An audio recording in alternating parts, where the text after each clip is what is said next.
बड़गाम के एक मरकज़ी इदारे पर दारुल हक्कानिया पर हाजिर आई है। यहाँ अपनी खिदमात आप कभी कभी अंजाम देते रहते हैं और आज हमें भी यहाँ हाज़िरी का शर्फ हुआ है। अपने दौर के एक अजीम फ़कीर खुदा कलंदर सिफ़त शख्सियत पीर सईद हमीदुल हक्कानी साहब के हुक्म के तहत हम भी आज हाज़िर खिदमत हैं।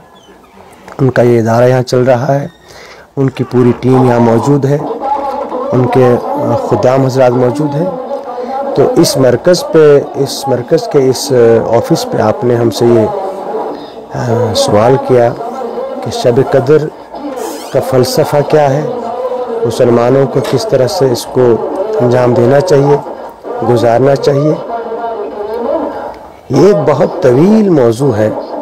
इसका फ़लसफ़ा बयान करने के लिए 1400 साल गुज़र गए, लेकिन आज तक इसके फ़लसफ़े की आखिर तक कोई नहीं पहुंच सका। ठीक है, असल इसका मकाम यह है। अब हम अपनी बिसात के मुताबिक कैसे करें, बिल्कुल हम अपने मकदूर के मुताबिक कैसे करें, ये किया जा सकता है।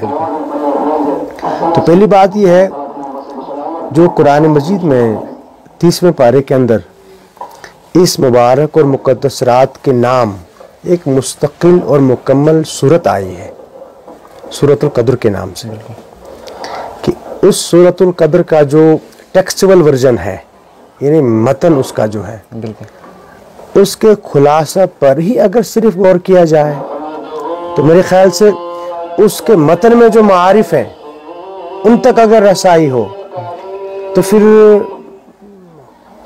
उस पर ही कौम आज़ाद हो सकती है। बाकी रमूज असरार में जाए बगैर भी उस पर ही, पर अगर कर सके तो। इस बाबरकत रमज़ान के महीने को ये सआदत हासिल है कि इसी महीने में कुरान करीम का नज़ूल हुआ है।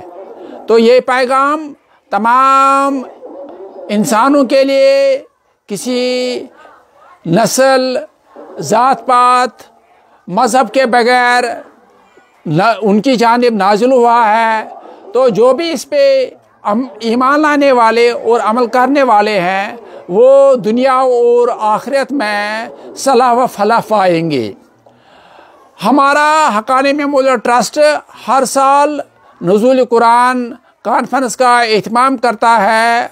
करीबन 26 इदारे इस वक्त हक्कानी मेमोरियल ट्रस्ट के एहतमाम से पूरे जम्मू व कश्मीर में कायम हैं और वो उलूम दीन की इशाअत का काम कर रहे हैं। तो इस कॉन्फ्रेंस का मकसद ये होता है कि तमाम इंसानों को इस अजीम पैगाम की जानिब तवज्जो दिलाई जाए जो अल्लाह ताला ने इस बाबरकत कुरान के ज़रिए हम तक पहुँचाया है।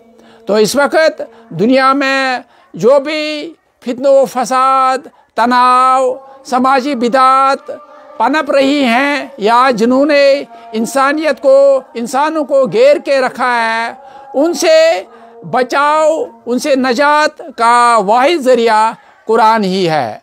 दूसरा मकसद हमारा ये होता है कि जैसा मैंने अर्ज़ किया कि कोई करीबन 26 अदारे हमारे ट्रस्ट के तहत चल रहे हैं। उनके तलबा में जो हिफ्ज़ करने की सलाहियत है, कुरान को पढ़ने की सलाहियत है, उसको परखने, उनमें एक नया जज्बा उजागर करने के लिए हम इन कॉन्फ्रेंसों का एहतमाम करते हैं। तो मैं तमाम लोगों को, बिलखुसूस मुसलमानों को एक बार फिर गुजारिश करता हूँ कि वो अपनी ज़िंदगी में कुरान को जगह दें ताकि वो दुनिया और आखिरत में फलाह पाएंगे।